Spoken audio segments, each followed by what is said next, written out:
Is he going to do this? We will create enough pressure. He will have no choice but to do this. People of Aradna, we have gathered here today standing as equals. Standing on a land that belongs to us all, whether rich or poor. We stand as one. For years we have labored to make this nation prosperous. With endless intellectual minds we have progressed in all fields, enriching and elevating the lives of our people. We have established this great nation on economic equality and fairness, never for corruption, exploitation, or oppression of the weaker among us. It is this indignation that unites us firmly, with one mind and with one accord. And so long as there are faithful people who live to uphold our principles with conscience and loyalty, we shall only move forward towards a great victory.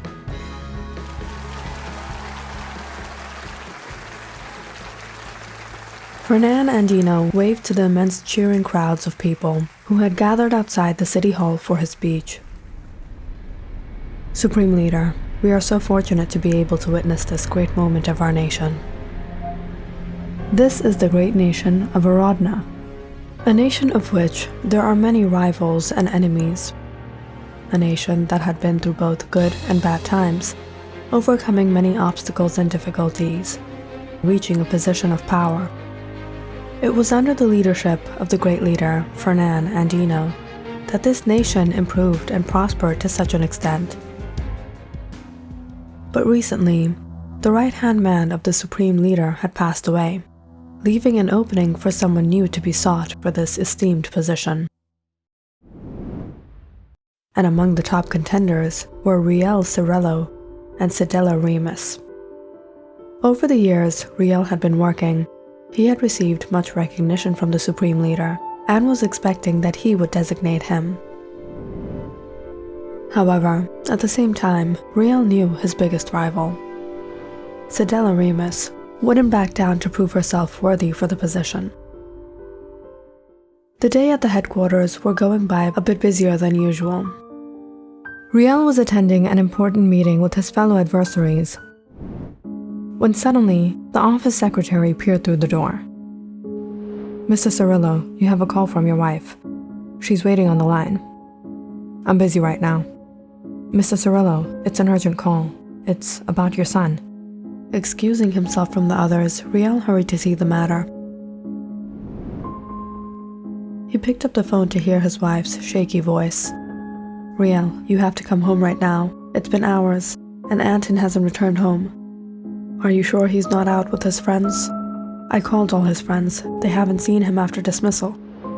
Riel suddenly became a bit panicked, but he tried to keep calm. It had only been a few hours. It wasn't odd for a 12-year-old boy to be out a little late with some friends. He continued to keep contact with his wife, but when another hour had gone by with no news, Riel returned home.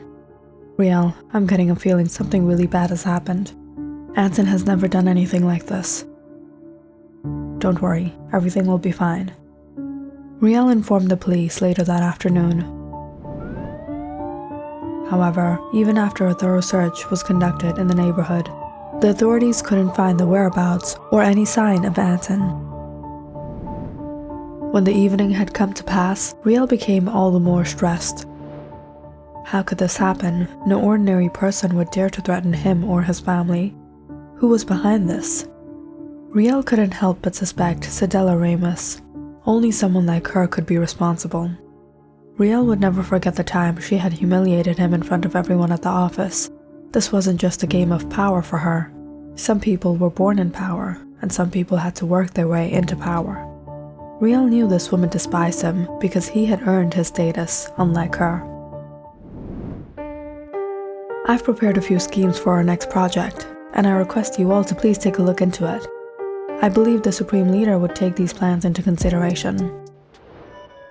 Amateur and flawed work.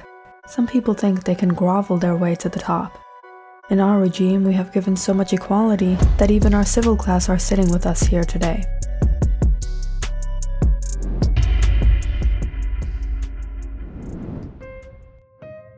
Riel sat down, anxiously holding his head, trying to figure where his son could be, when suddenly he got a call. Hello? Papa, please, take me home. Anton? Anton, where are you? The phone was suddenly taken away, and a coarse, muffled voice spoke. Do you love your son? What kind of question is this? Who are you? Where is my son? Your son is with us. If you want him back, you will do as we say. How much money do you want? How much money can you pay, Mr. Cirillo? You're not in a position to pay us anything, and we don't want money either. Then what do you want? There is a parcel outside your door. Go, bring it. Riel hurried out to his porch and found a parcel wrapped on the ground. He picked it up, scanning the area, but he didn't see anyone or anything suspicious. I got it. Open it. Riel opened the box to find a small vial containing a white powder, and in it, a pin. What is this? What do you think this is? You will put this pin in your supreme leader. What? You want me to take life, you traitor? Like you've never taken life before. No, I'll never do this. Well, if you want to see your son alive, you will do this. You have 2 days. And beware, Mr. Cirillo, you won't tell anyone about this, not even your wife. Or there will be consequences. Before Riel could ask anything more, the man disconnected the line. Marcia rushed to the study, seeing the opened parcel on the desk. Riel quickly slipped a vial into his pocket.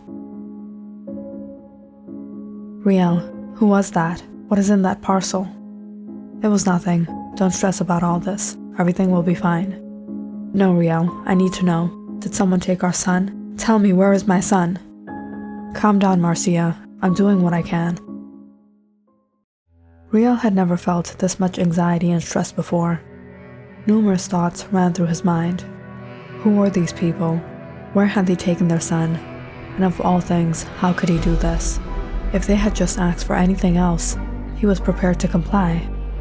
This? How could he do this? And he only had 2 days.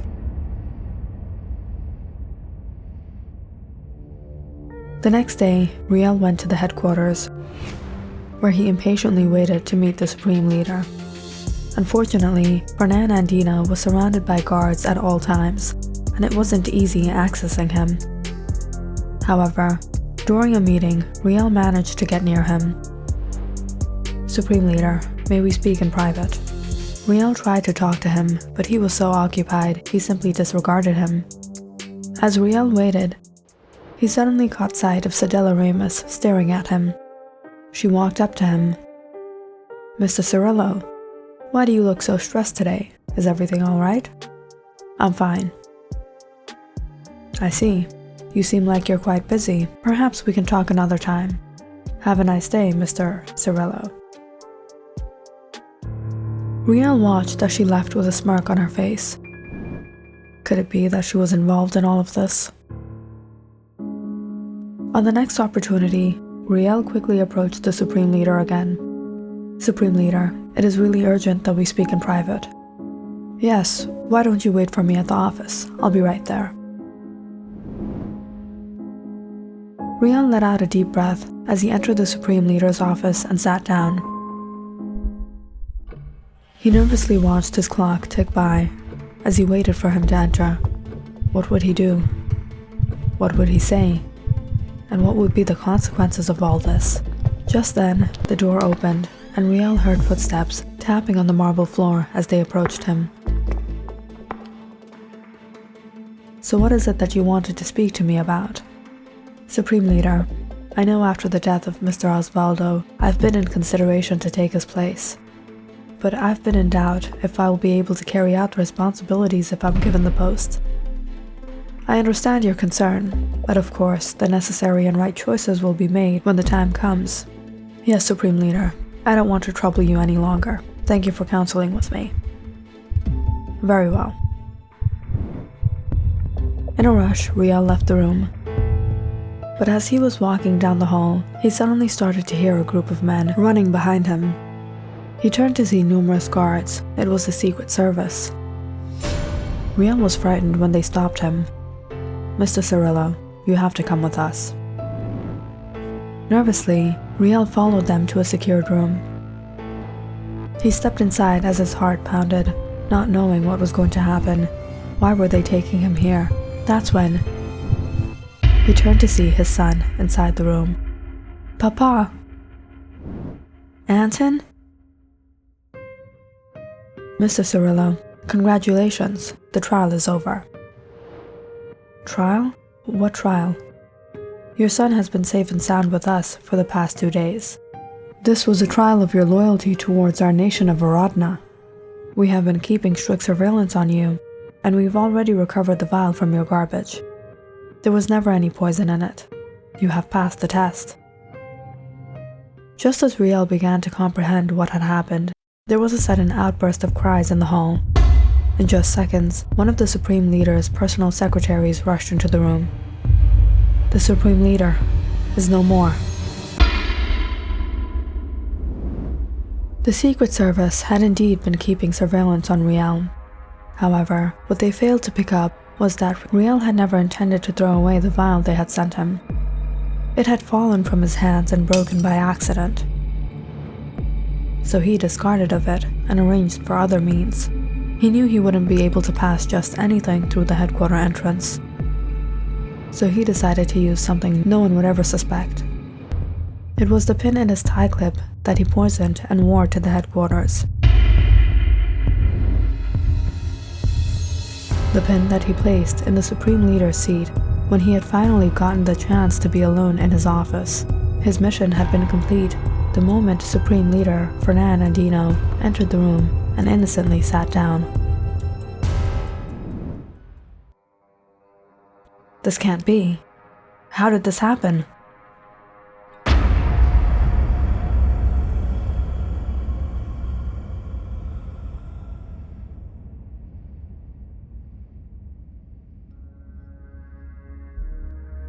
Click on the subscribe button and check out more awesome videos on our channel.